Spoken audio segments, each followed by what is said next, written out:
Sportpsychologe, Psychologe, klinischer Psychologe und habe eine spezielle Ausbildung im Fitnessbereich und in der Körperarbeit.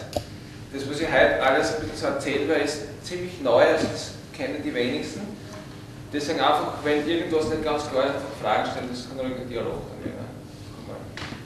Ja, und heute werde ich eben diese Muskelgruppen vorstellen und welche psychologische Funktion jeder Muskel mehr oder weniger besitzt. Ja.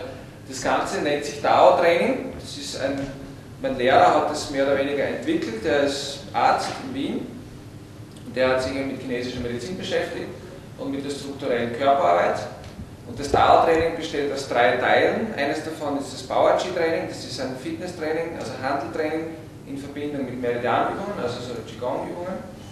Das zweite ist so Harmonisierung des Energiesystems, da werden die Meridiane behandelt. So ähnlich wie Shiatsu ist das. Ja? Also die Meridiane sind einfach so Leitbahnen, wo die Lebensenergie fließt. Also das erste Thema sind einfach die verschiedenen Körperbereiche und welche emotionale Bedeutung die haben. Ja? Und auch wie sich das dann wieder widerspiegelt in der Persönlichkeit. Ja? Wir beginnen einfach mal mit unserem Zentrum, also mit unserer Mitte, und das wird der Bauch. Ja? Gerade, ja, meistens beim Abnehmen geht es ja vorwiegend, sehr häufig setzen sich auch da Geschichten an.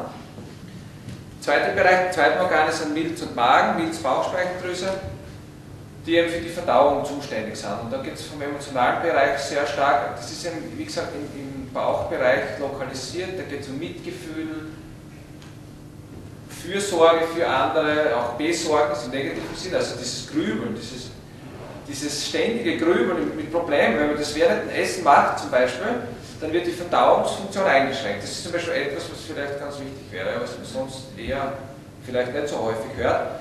In unserem Kulturkreis hört man sehr häufig natürlich, was man essen soll, ja, welche Stoffe und so weiter, also welche Lebensmittel. Aber es wird relativ wenig oft gesprochen darüber, dass man das ja verdauen haben muss. Ja, ja, und der Bauch, da ist vorwiegend wichtig die Nierenenergie, ja, das ist der Lebenswille, Vitalität und Sexualität. Ja. Sehr häufig, gerade bei Burnout und so weiter, ist die Niere zu schwach von der Energie her, man jetzt, also nicht nur vom Organ. Also es geht jetzt nicht nur um das Organ, sondern um Funktionskreis. Das sind verschiedene Sachen damit verknüpft. Ja. Also die Hauptenergie kommt, wir haben 2 Möglichkeiten, dass Lebensenergie in den Körper kommt. Das eine ist eben die Atmungsluft, das Qi der Luft, ja, und das zweite ist von den Lebensmitteln, von der Ernährung. Ja. Und da muss man einfach aufpassen, dass gerade bei Diäten und so weiter, dass man einfach, der Körper braucht Energie auch zum Verstoffwechseln der Dinge. Ja. Das ist einfach wichtig. Also in der Brust sitzt die Lunge und das Herz, logischerweise. Die Lunge ist, wie gesagt, für die Aufnahme der Energie zuständig und auch im psychologischen Sinne sehr wichtig auch für die Zuversicht. Also so, ja, wenn man so eher dazu neigt, so traurig zu sein, sich hoffnungslos zu fühlen, irgendwie, was die Zukunft betrifft, keine guten Gedanken zu haben, dann ist es gut, die Lunge zu stärken über Atemübungen und speziellen Krafttraining, was die Lunge stärkt. Das werde ich später noch erwähnen, welche Übungen zum Beispiel oder welche Muskeln bedeutsam sind, um die Lunge zu kräftigen von der Energie her.